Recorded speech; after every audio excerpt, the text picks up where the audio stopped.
Welcome to this panel on cybersecurity R&D, research and development, role of academia, industry, and government. I'm Rajiv Gopalakrishna, and I'm going to help moderate this panel. I've been working in cybersecurity since 1999 in various roles, starting with academic research during my PhD, followed by corporate R&D at Intel US, and finally in multiple startups both here and in Singapore. I currently head the industry and startups track at CySec. CySec is the Center of Excellence in Cybersecurity and is a Government of Karnataka initiative under the guidance of KITS, Department of IT, BT, and SNT, and Indian Institute of Science and KSCST. We have launched our flagship event, HACK, this year. HACK is an accelerator for cybersecurity in Karnataka. It has 3 cohorts with 21 startups participating. And today I'm going to help moderate this session that has 3 very distinguished cybersecurity stalwarts from academia and industry. Please welcome Professor Vinod Kadapati, Professor Sandeep Shukla, and Dr. Dattatray Kulkarni. Welcome, gentlemen. I'm going to very quickly read their illustrious profiles. Professor Vinod Kadapati is an associate professor in the Department of Computer Science and Automation at the Indian Institute of Science, Bangalore. He's also an associate faculty in the Robert Bosch Center for Cyber Physical Systems. Prior to joining IISc, he was a tenured faculty member in the Department of Computer Science at Rutgers University from 2007 to 2017. He earned a PhD in computer science from University of Wisconsin-Madison in 2007 and a BTech in computer science and engineering from IIT Bombay in 2001. At IISc, he directs the computer systems security labs where they seek to build practical computer systems with sound security guarantees. His research projects have considered security issues in a broad spectrum of computer systems, from cloud platforms through web browsers to mobile devices. He has wide-ranging interests, and his projects draw on ideas and methods developed in a variety of areas, such as applied cryptography, program analysis, formal methods, machine intelligence, and hardware architecture. Vinod is also the co-chair of the technical committee at IISc, which oversees CySec. Welcome, Vinod. Professor Sandeep Shukla is a professor in the Computer Science and Engineering Department at IIT Kanpur. He obtained his BE degree from Jadavpur University in 1991, master's and PhD from State University of New York at Albany in 1995 and 1997, respectively. He was a faculty at Virginia Tech Arlington between 2002 and 2015. He is an IEEE Fellow, ACM Distinguished Scientist, Associate Editor for ACM Transactions on Cyber Physical Systems. At IIT Kanpur, he heads the Interdisciplinary Center for Cybersecurity and Cyber Defense of Critical Infrastructure, or in short, known as C3I. C3I is India's first research center whose mission is to do research, education, training, and to spawn startups to create technological safeguards to protect critical infrastructure. Welcome, Professor Sandeep Shukla. Dr. Dattatray Kulkarni is the Consumer Chief Technologist and Senior Principal Engineer at McAfee India. He has an undergraduate degree from NIT Karnataka, master's from IIT Chennai, and PhD in computer science from University of Toronto, Canada. He has held multiple senior technology roles at IBM, Intel, and now McAfee. At McAfee India, he drives innovation for consumer and mobile businesses and is also the India site head for building leadership and technical pipeline.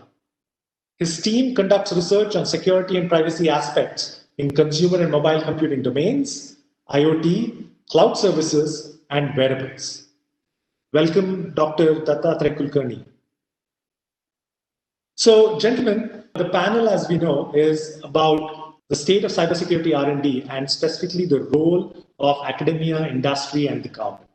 But before we jump into the roles, I just want to step back. All of us have been working in cybersecurity for the last 2 decades or so.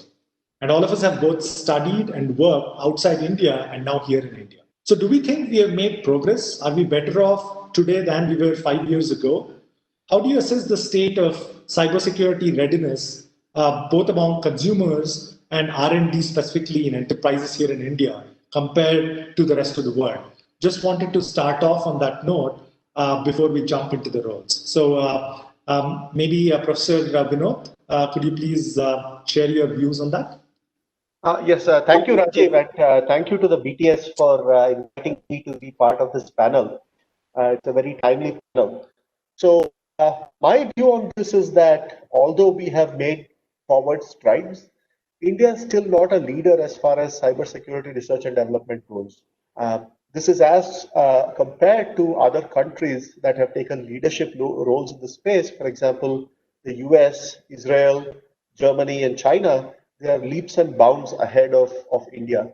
And we really need to fix this situation and try to get India into the leadership of cybersecurity. So this can see the evidence for this in the fact that there are a lot of MNCs here. They have big development houses in India as well. I'm talking about cybersecurity RNs, but there are very few indigenous companies. And among the names that come to mind are Quick Heal. I'm sure there are others as well, but there is a relative dearth of companies that have been started here in India.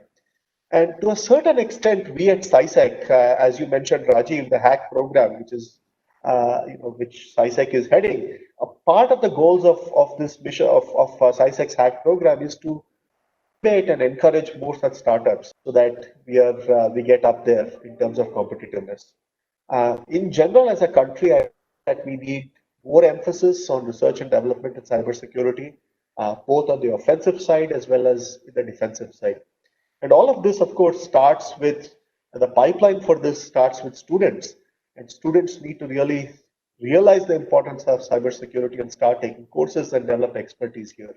So today we find that there's a large number of students that actually flock to AI and ML. And not surprisingly, because these areas have made progress in leaps and bounds, but we also need students to think about. Fantastic. Yeah. Great points, Vinod. So let's move on to see what Sandeep has to say about this aspect. Sandeep? Well, I am probably more pessimistic about this than Vinod is. India does not have leadership in cybersecurity because from top to bottom, our cybersecurity policymakers to academia are not doing what they are supposed to do.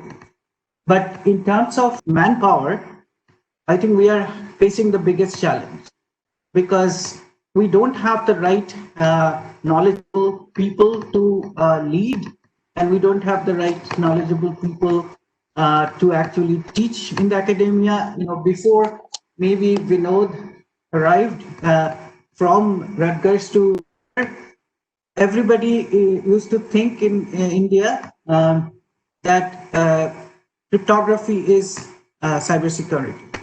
Even at a parliamentary committee meeting where I had to give a testimony on cybersecurity state of financial infrastructure in the country, MPs were asking me, what's the difference between cybersecurity and cryptography? So, but we have made some progress since then. And there has been a number of committees, a lot of funding made available, but the leadership vacuum is still there. And one of the things that happens is that when you talk about cybersecurity, we have to have the right set of people to create courses, teach courses, and courses that are not theoretical, but more hands-on, based on real experience in cybersecurity. And we find that even the faculty manpower is extremely, lacking. And because of that, we don't produce PhDs who can actually become the manpower in the academia or in the industry, innovation and research of the future. And one of the reasons that we don't have the right incentive structure for hiring faculty in cybersecurity in India, unless somebody has personal reason to be in India, we cannot attract them to India because the way the incentive structure works compared to the US, compared to Singapore and some of the European countries, that it's not attractive for them. And there are lots of cybersecurity faculty jobs and R&D jobs in the US, which in Singapore, etc., that bringing them on board here on our faculty is next to impossible.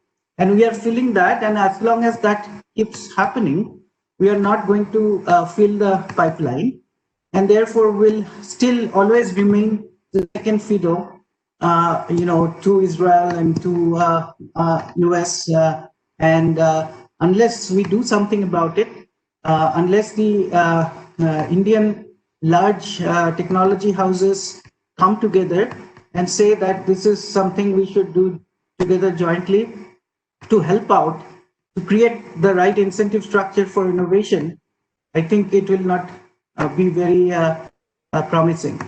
So with that note, I will say that cybersecurity research and innovation in India and state of cybersecurity of government to utilities to financial system are really in bad shape. Okay, thanks, Sandeep. I mean, that does sound a bit alarming, and maybe rightfully so. So let's see what Kulki has to say. Maybe he has a more optimistic outlook from coming from the industry at this point. Kulki? So Raji knows me too well. I'm an optimistic person. I do agree with what Professor Ganapathy has said and what Professor Shukla has observed. They're all true things. But I believe in solving problems. I believe in building for the future. And maybe that's why I'm a academician hidden in the garb of an industry worker, right? So to say. I'll offer some data points, right? When I moved back to India 9 years ago, I came into McAfee. We, in McAfee India was considered as a development center even then, very significant on that at McAfee, but it was not considered development center of the first grade, which designs, architects new products. Fast forward now, we have half of engineering for the entire McAfee sitting right here in Bangalore. And we have, I am the chief technologist for the consumer business in McAfee, which is half of the business. We sit here in Bangalore thinking about the future products, developing the technology for it, and taking them pretty much like an incubation center for the new products. Now, the thing that I want though is that that journey has been a hard journey, right? And has been a long journey. The point is that to do a deep R&D, it really takes time, it really takes patience, it takes certain deliberate steps to get there. Such as an example, that once a strategic decision has been made to develop the capabilities in India, you need to invest into building a pipeline of senior architects who can think big picture, who can think about the deep solutions one could be building. And these things happen over a period of time. And I would say that we had very humble beginnings, but fast forward, we got industry recognition for a great place to innovate. The point I'm trying to say is that while the situation is really true, I still find it very difficult to find talented engineers coming in who will be productive day one, right? But if we train them enough, we have lots of capabilities in India. We just need to lot more coordinated focus to get there. That's what I would think. Fantastic. No, great points. I think if I were to sum up what all of you have said, and maybe this comes as cybersecurity professionals, right? Because you really become skeptical over time about the state of security, because you really know the guts of how systems work, how people interact with systems. I think it is fair to say that all of us are very cautiously optimistic. There is definitely a lot of work to be done, as Professor Shukla was saying, but there is also hope, and that's why we're all here in our places, both in academia and industry. So let's move ahead. Let's jump into. I think we have touched upon academia, industry, and government, and the state as a whole. But maybe if we start with academia, which is really where the genesis is, right, of I mean, colleges or universities are really where future cybersecurity talent come from, where leaders are born, and where ideas, right? Take anything. I mean, anything fundamental in security, be it the basic security models, the cryptography, public key cryptography. All these have genesis in universities. So academia undoubtedly plays a super critical role. Maybe, I mean, can we dive into the details? And in this case, I would like to call upon Vinod to talk about his views on the critical role that academia plays today in cybersecurity. You know? Sure. So as far as I am concerned, the way I see the role of academia, it is a two-pronged role, and both are equally important and both should be equally emphasized. The first is research. Research starts from the universities and works its way to industry. And so I think that in order to have an innovation pipeline, we need to, as a country, improve or emphasize the need for research and actually have research universities. Right now, if you look at the number of universities pursuing research, and that too in cybersecurity, you can count it on your fingers. The other important vertical that's required, that's where academia plays a role, is training and teaching. Both of these go hand in hand. And if you look at where Indian academia sits today, probably 99 or 99.5% of Indian academia sits in the second bucket, which is that of training and teaching. There's very, very little research going on. So overall, I think that we need to improve this situation so that we can increase the amount of skilled manpower that's available in the industry. And this is not just giving knowledge, but also teaching the manpower that we skill to innovate at the real cutting edge of the field. So we need to increase the depth of this pipeline. Now, in order to increase the depth in research, this is a separate topic of debate of its own.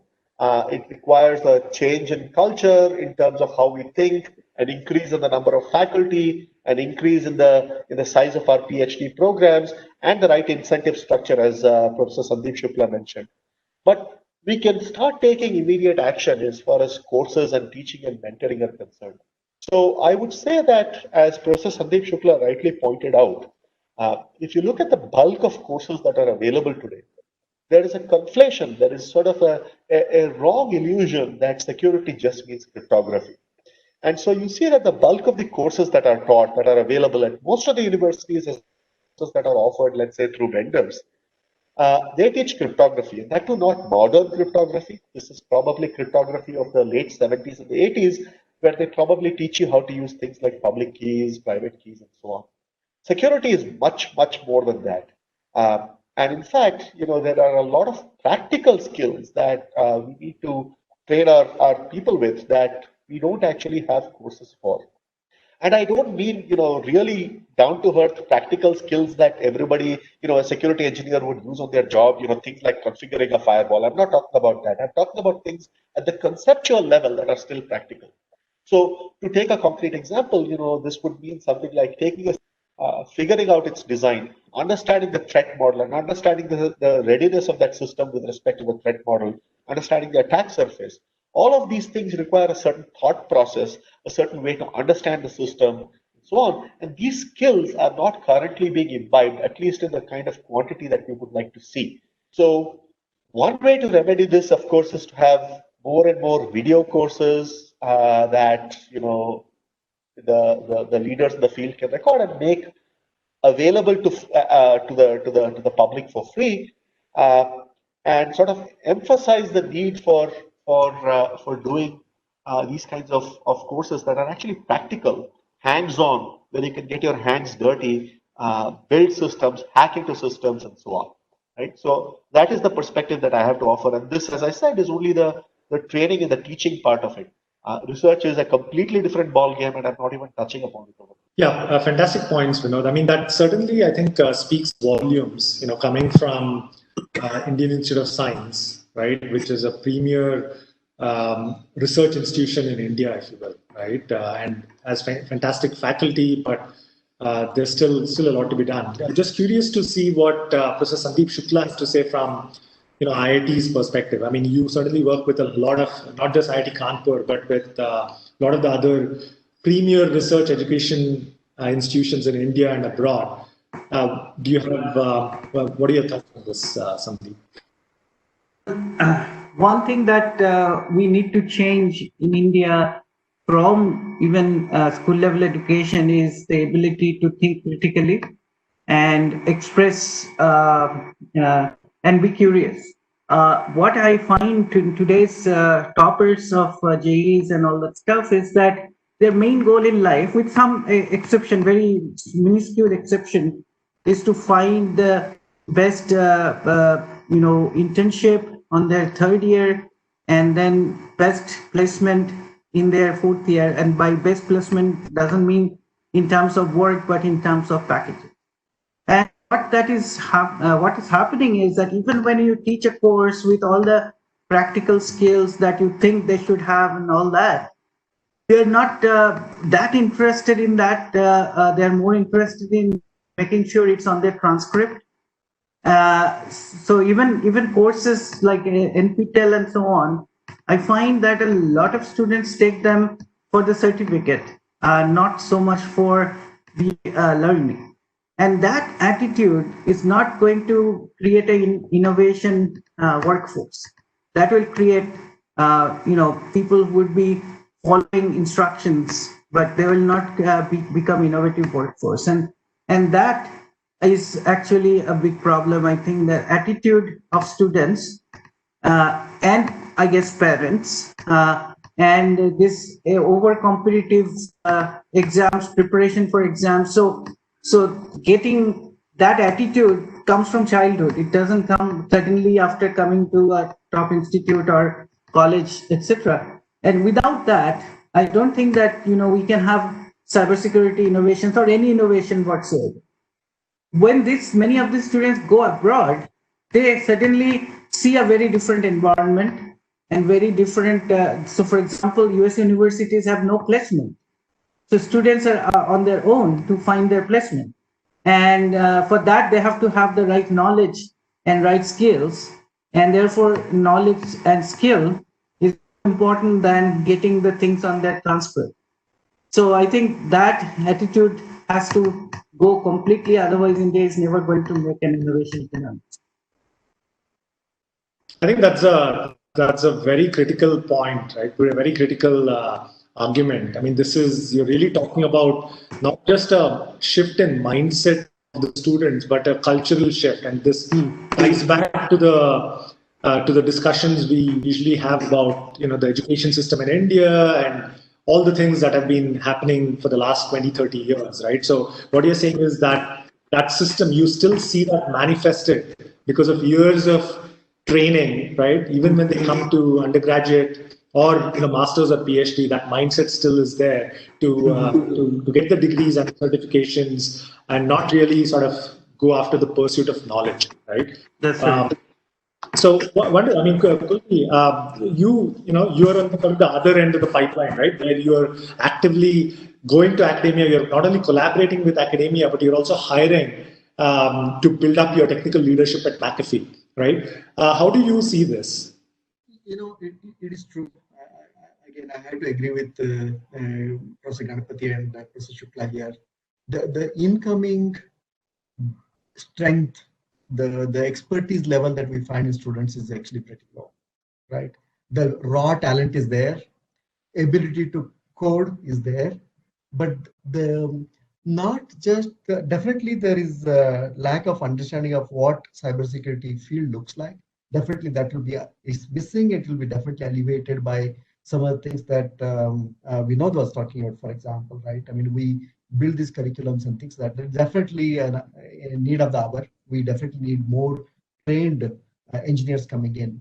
More importantly, though, is something that Professor Shukla touched a little bit on, is that what I find missing, I have the privilege of the hindsight in the sense that as we manage incubation centers and look into the new product development, the key skill I need in engineers is ability to think big about what problems are users facing. what does protection really mean for the users or the enterprises or for the governments? What unmet needs are there? What problems need to be solved? That level of thinking about the problem is actually is a skill. It's not really inborn thing that I've experimented on. We need to develop that in students as they come in. Number one, we try to do that on the job, but it will be even better results, better outcomes if they are already ready for it. Number two is that cybersecurity has the distinction that it challenges one's ability to solve problems. You are always on the catch-up mode with respect to what bad actors are thinking. So it takes the ability to solve problems to a completely new level. So ability to solve problems in a fairly innovative way is what we need. That's a skill to be developed too, right? And it of course we do typical my engineers. I mean, we train them for several years to learn that skill. But imagine a curriculum developed wherein they invest into doing these things hands-on. They learn what it means to solve these problems in a differentiated way. I think that's definitely need of the hour.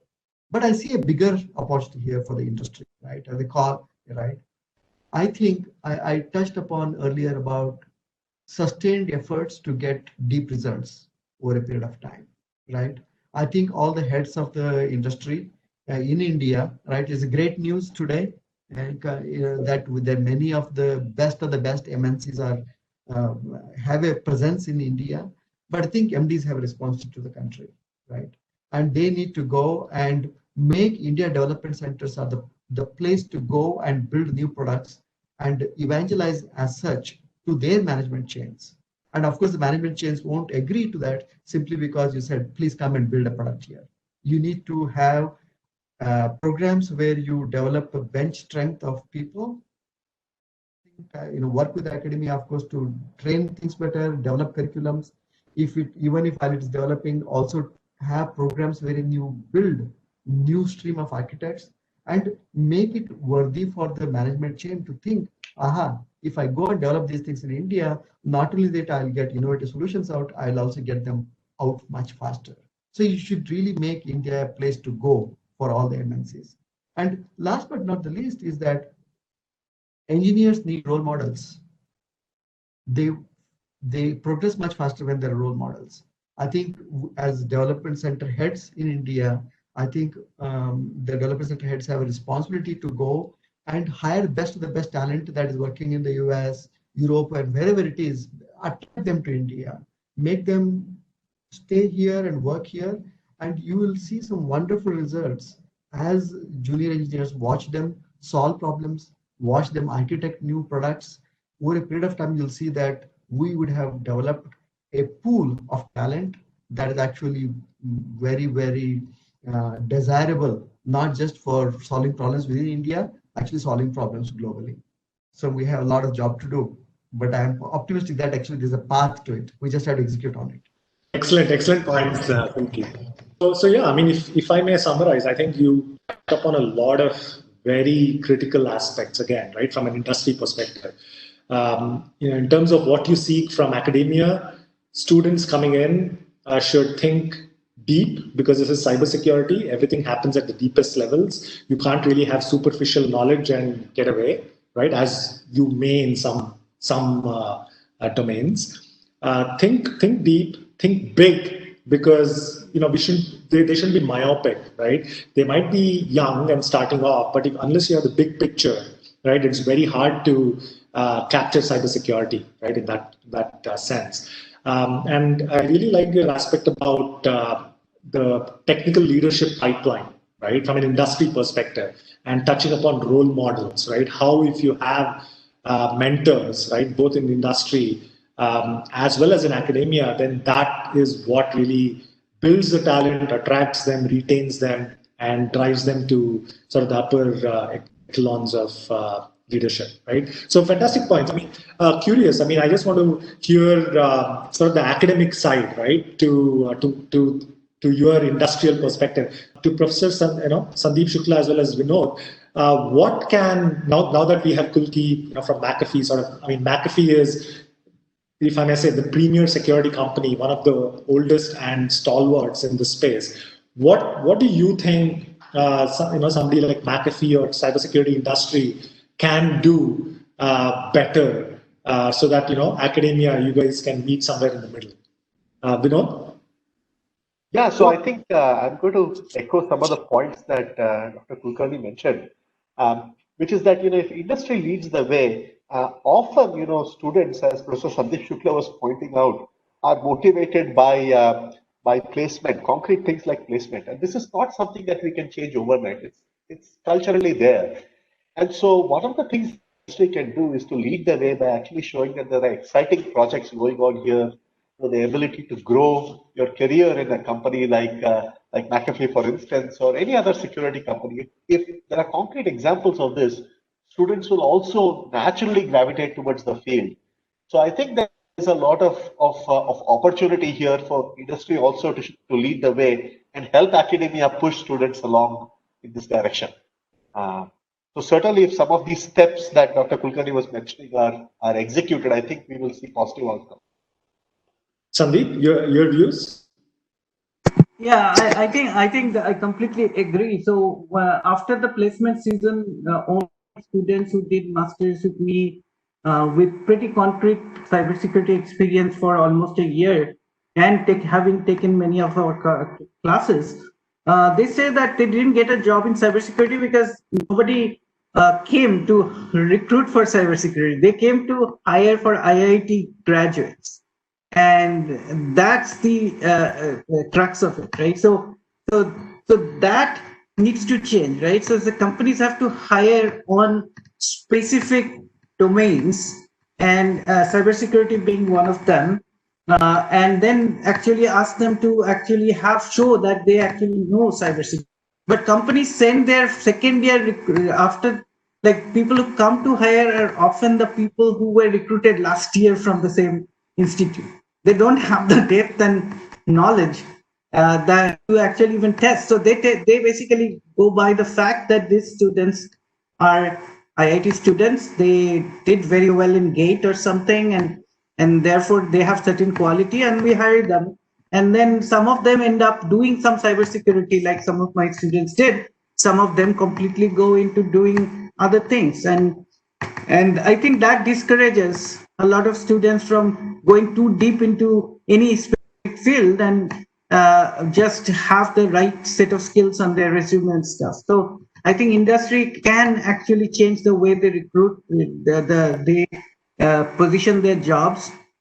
They should not just say that every year we have so many talented IIT graduates to take, but I have to fill in positions in so-and-so project with so-and-so specific requirements. And if they're doing cybersecurity, they should specifically say cybersecurity talent, and they actually should target such hiring. And that would actually make a lot of difference in terms of how they learn cybersecurity, and they actually try to really go into the depth of the subject. I think that is required. Great points. Thank you. While we are on this topic, Kulki, do you want to counter any of those aspects? Your thoughts on how that can be? I mean, is it really a gap or a challenge, or is it a matter of scale? I think a little bit of both. Let me offer one thing. I would agree with Professor Shukla that there's a little bit of chicken and egg here, in the sense that I do agree that the number of positions that are available in India that require deep cybersecurity skills compared to the amount of problems we want to solve are much fewer, right? So I mean, then you start asking why. The reason why it is so is because not all the multinationals that should be coming here are not here. They're not developing enough products they could be doing from India, and there are not enough indigenous companies that are trying to solve problems that are specific to India and potentially trying to export what we develop out to the, because I don't think there are some problems that are specific to us. I'm sure I've studied quite a few of them, and there are many problems that are actually common to the whole world. I think there's definitely a need to grow that demand also. But having done that though, right, I think in terms of, I think we do need to do a better job in terms of conveying to our students in the institutes two things. One is that there is a lot of growth and actually satisfaction in being a great engineer to start with. I think the joy of being a great engineer, building some outstanding products is amazing. We need to do a better job of conveying that, number one. Number two is that there is a lot of growth and opportunity in being very senior engineers. And if you continue to solve problems over a period of time, outcomes will be amazing. I think Vinod was touching on that. Just as a data point, in McAfee, and it's true for Intel also, and many companies have these senior engineering roles that are corporate level titles. And McAfee, we have something called PE, okay? And we have half of the PEs of McAfee Consumer in Bangalore. That's an amazing feat. It didn't happen overnight, of course, right? It happened over years of effort, but it is possible. We need to go and convey to our students in all these academic institutes that it gets started somewhere. You will have wonderful career, and it's very satisfying to solve these complex problems in cybersecurity. It's just waiting for you to come and do it. Just one comment here is that many of our students are not there to study engineering. Their parents told them, or is because IITs are elite to high-paying jobs, they are here, so they don't really want engineers. There are many such people. You're absolutely right. If I may also chime in, I learned a new 3-letter acronym the first time I was giving a talk to the incoming students here, which is CTC. I hadn't heard about it. That was the only question that was asked. Not what we can learn in the courses. I think this is a cultural change that's required. Rather than just worrying about what's the CTC, this joy of being a great engineer that Dr. Kulkarni mentioned. I don't know how we can imbibe it, but I think it's a very important aspect that our students need to be imbibed with.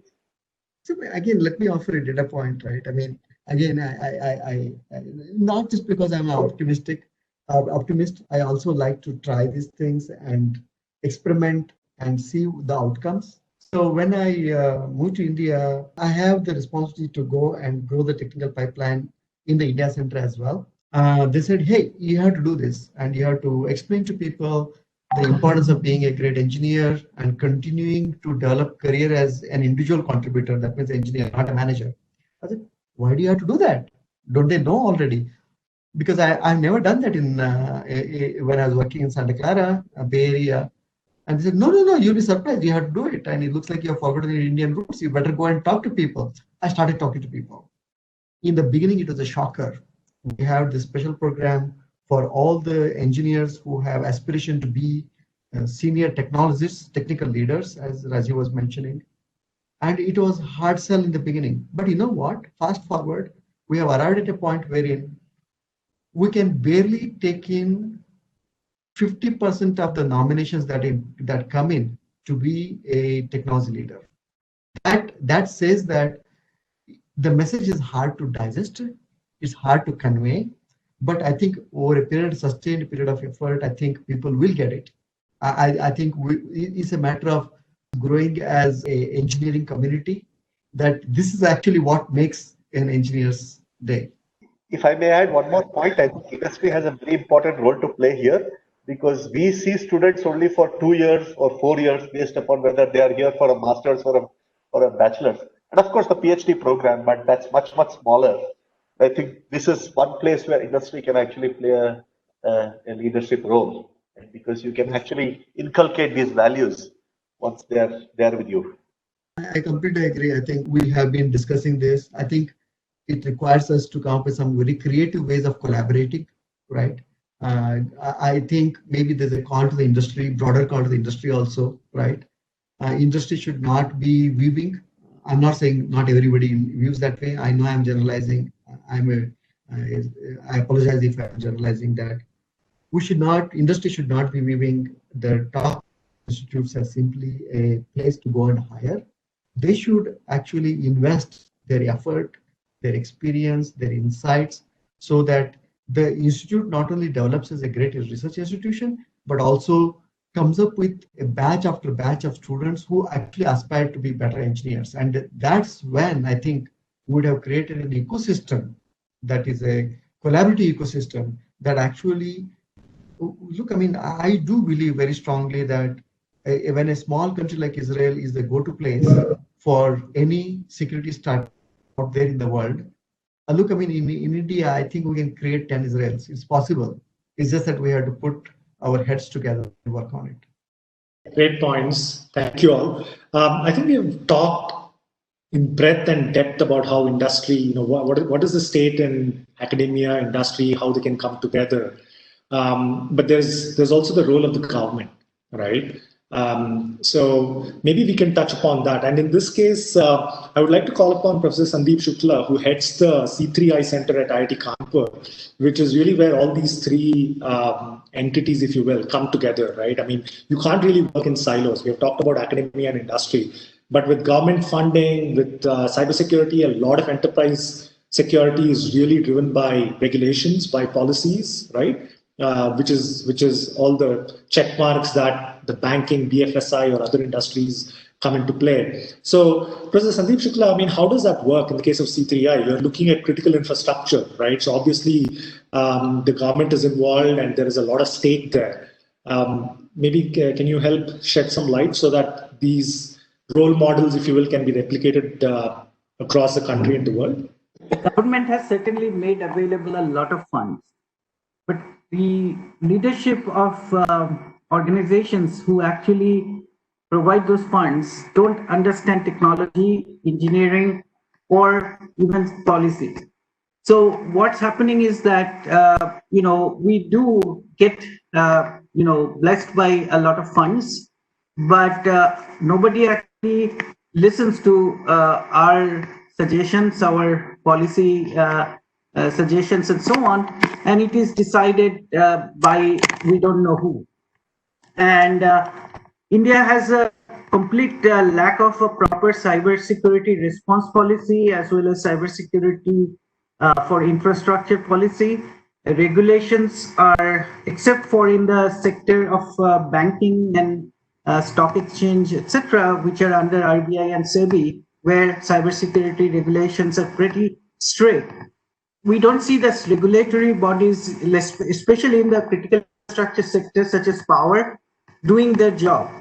And that is very, very problematic. And they invite us to all those meetings, but those meetings are few and far between, and then there is no follow-up. So therefore, nothing really progresses. What we need is more involvement of industry. So we do a lot of MOUs with a lot of industries with GI, and we have been working for a while with certain companies, but a lot of companies come to do an MOU for a press release opportunity, and there is no follow-up. So that also we are seeing a lot. So we are now currently working with a number of organizations like NHAI, for example, National Highway Authority, and also with one of the hydropower corporation, and there we are seeing a little more traction these days. So we are seeing that we can help them, and they are interested to get help. But again, the problem is that they don't have the right workforce over there to actually translate what we are telling them or what we are giving them to actually make it work properly. So all that is quite problematic. Now, government is also pushing on creating a lot of startups. So one large part of the funding we recently received is for creating cybersecurity startups based on the technology that are developed here.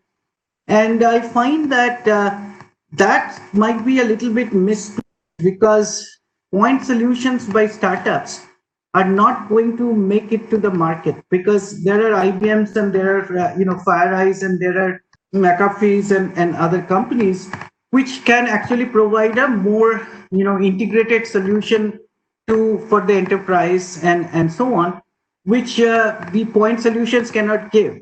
So unless you create the ecosystem where these point solutions can also be integrated as a whole to provide a holistic solution, and also unless the government makes it a point that they actually become at least subscriber of this technology, I don't think that just by pushing in, crores of money to create startups of the startups is going to actually help anything. So I think overall, I think the government's role is important, and thanks to them, they have made money available. But I think their vision and the strategy are not well thought out, and that might not be. So I think industry has to come and help in building the vision and strategy in creating an ecosystem of innovation. I think that just government putting in money for startups is not going to work. Industry has to actually come in and do that because they have the right vision about customers, what the customers need and what is required and so on. And also they will then can bring together those technology into an integrated solution where there will be actual takers of those solutions. Great point. Thank you, Sandeep. Would the others like to add to that, respond to that? So I do agree. I mean, I think that there is a lot of money, and as Professor Shukla was saying, one of the things that even we are seeing, for example, within HACK, is that a lot of these startups actually want governments to pilot their products and give them the chance to succeed. And I think that government can play a critical role there, right? I mean, change their processes, make it easy for startups to actually launch pilots inside. This gives the startups also a selling point, right? The fact that they have a real user and a very important user at that. This allows them to grow. And I think this is a very important role, in addition to just providing money, of course. Go ahead, Tulki. So, Rajiv, you started asking the question about what could government do. I thought about three things, right? One, I think in all the government initiatives, it's a great thing. I've seen it even in the last several years that I have moved back to India, and I'm really happy to be in India, happy to do whatever I can to build the bench strength here. I see that we have done a lot of digitization across the departments in the government, for example, right? But I think the end-to-end cybersecurity of these systems has to become priority for the government also. Then it will have certain domino effect in terms of what it can do to the ecosystem, whether it is established products or startups filling the gaps in those products and things like that. That's number one. It has to become a priority. Number two is that, see, one thing is to talk about a startup ecosystem. The other thing is to think about who are the entrepreneurs who are really starting them. Okay. Yes, there will be situations where 1 in 1,000 entrepreneurs are actually somebody who just finished a PhD in IISc and IIT Dharwad, and they said, okay, fine, I had this great idea and I'm going to do something about it. But most of them are people who are experienced in the field. And they get experience in the field when they solve some really challenging problems. They see the user problems, they get the experience to build these things. And that will happen only if things are being built in India. What I'm trying to say is that it's a long way of saying that government needs to incentivize the companies that are already here. Doesn't matter whether they're Indian companies or MNCs with development centers in India. Give them incentives to go and say, hey, if you build, we put a criteria on it. Nothing is for free, right? Government puts a criteria that if you build a product from scratch in India, for India and for global market, will incentivize you thus. I think that's a necessary thing. What will end up happening is that it will become the spring of a lot of innovation in the country, right? And somebody will get experience doing that. Once the architects, technology leaders build a couple of these things, they get experienced, they will go out there and solve other problems in the country, right? That's second thing. The third thing is, I think, in the process of, I'm really proud to say that, we did MOUs with IISc and IIT Dharwad. The process of doing that actually was learning experience to me, right? It took quite a bit of time, despite motivation, the energy of professors like Ganpati, right? And Professor Prasanna in IIT Dharwad. they have to go through a lot of processes to get these things signed. I think government has a role in this, giving the institutes the freedom to come up with some innovative ways of collaborating with the industry, right? Whatever is the industry. For example, all of the professors to go and spend the summer in the industry so that they get to see the problems firsthand. They get to see what are the industry relevant problems that we could be solving. I guarantee that when they go back to the institute, they will have a new way of looking into the research problems that they are actually solving, right? So we should not be limiting ourselves to just hiring and internships, but we should be thinking about some innovative ways of doing these things. Why can't we create these virtual development centers that sit in the institutes but actually solve problems for the industry? Why can't we make it easier for the industry to go and say, hey, all you have to do is bring a problem and we'll provide you the best of the best solutions out there. I think there is an opportunity for the government to make it easier for the institutes. Of course, institutes also have to become a lot more dynamic in solving these problems, get involved a lot more with the industry, but there's a lot more to do there. But I'm glad to see some beginnings of that, but I guarantee there is a lot more we could do together. So one point I'd like to mention here is that DARPA, for example, they actually allow companies to and academics to come together in writing the proposals. So similarly, I have worked with the Air Force research AFOSR or ONR or the Office of the Secretary of Defense. I have worked with companies together to write proposals and then work with the company to deliver the final product. So I think that ecosystem has to be there. There is no such ecosystem here because DST will not fund the company is part of the proposal, right? So I think that also needs to change. Great points. I think, all very valid points coming from you all having gone through the journey, right, as opposed to as a third person. So fantastic points. So I think we have covered a lot of ground. We have identified many challenges, which I think comes with the years of expertise as well as experience. But I think as you pointed out, we've also been very cautiously optimistic, right? There is a lot of optimism in terms of, yes, these are the challenges, but in terms of going ahead, these are what we see as roadblocks, and these are the ways that others have solved it. So there's no fundamental reason, at least, why we can't overcome these barriers, if you will, right? So I think we have talked about a lot of things, but and we're also running out of time. So if I may ask you to sort of summarize, if you have 3 things on your wish list, right? What would those be? I mean, obviously, in terms of moving the bar, raising the bar, moving the needle on cybersecurity R&D in India, in your various roles, interacting with the government, industry, or academia, what would those 3 maybe one-liners be, right? So that there are concrete takeaways for the audience. Let's start with maybe Professor Sandeep Shukla. I think that the top-level cybersecurity policymaker architecture should be taken from either technologists who have proven record of innovation and managing innovation, and or academics who have similar records. That can make a huge difference. Second thing I think is that you need something like a DARPA or similar kind of organization which will bring industry and academics together to solve mission-specific problems.